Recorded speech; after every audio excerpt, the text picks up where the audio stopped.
Hi there, I'm Craig from Ottawa Swordplay, and today I have Sean and Marla, and we're going to talk a little bit about dagger techniques, and we're going to talk about our basic dagger stance and first dagger attack and basic dagger defense.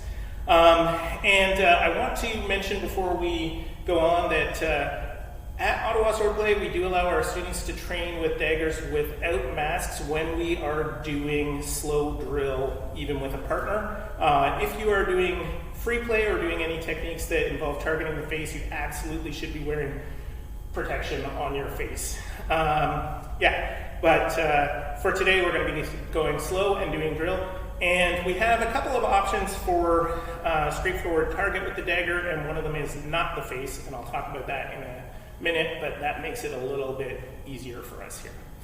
Now, the first thing is, Sean and Marla are both standing in our basic dagger stance, and I like to point out to people that this is my basic sword stance, and you can see that my position is really similar to Sean's. And in fact, if I let go of my sword pommel, if this was the point of a dagger, this is basically the stance. Now with your left hand, it can be free, it can be on the body, it can be behind the back, but for most of our techniques, holding your hand close to your body is where we want it. One thing we don't want is floating around loose here where it can just get stabbed. All right, so that's our basic Fompag tower guard equivalent stance. And from here, our basic attack is very much like our basic attack with the sword.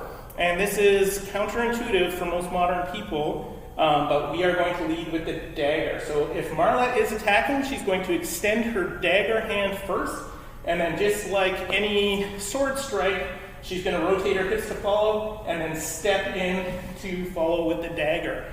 Now this means that she's not getting power with the dagger, but the dagger, like the sword, doesn't need power. It needs structure behind it, and also it's good to have a threat going ahead of her. If she just resets and steps in with her dagger back, then Sean can stab her as she's coming in and catch her on the way in, which we don't want.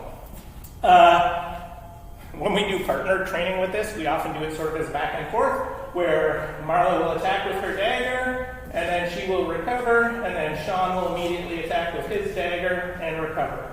And I'm going to point out that they are both aiming for the spot kind of right here, almost where the Ottawa Swordplay logo is on their shirts, to stab down into that space by your collarbone that leads into your heart and lungs and all those things that keep you alive.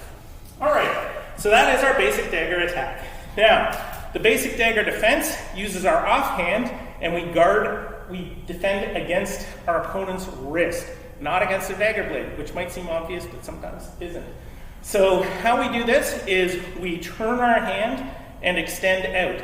And unlike in some other martial arts, we do not do this we don't do it as a sweep like this. It is a straight out with the palm reversed, thumb side down, fingers and thumbs all together.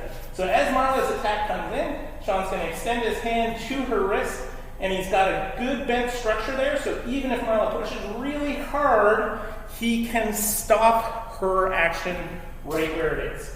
And then Marla can reset, and we can show the same thing from the other side. So Sean is going to attack, and Marla's going to put that good structure in there, and even though Sean is much bigger, he can lean super hard, and Marla's arm has unbelievable structure to stop that attack. Now the easy follow-up here is, of course, that once Sean attacks Marla and she does that block, that she stabs him in return, and I always like to aim for the armpit underneath. Yeah, just like that. And we'll show that the other way because Sean wants to stab Marla too. So if Marla comes in with the attack, Sean's going to block, and oh, look at that nice open target there. Just very quickly, we have a whole bunch of follow-ups to the defense, and all of them involve twisting the hand and pulling back, or almost all of them, in the direction of the hip. And so if Marla's attacking Sean and Sean does the defense, he can do that, and he twists and pushes his wrist against the dagger blade, turning the point away from himself, and it's very secure against the hip.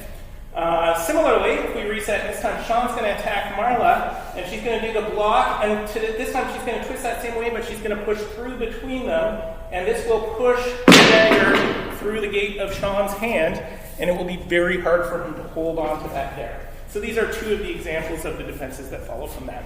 So that's our basic dagger stance, dagger attack, dagger defense, with a little bit of follow-up.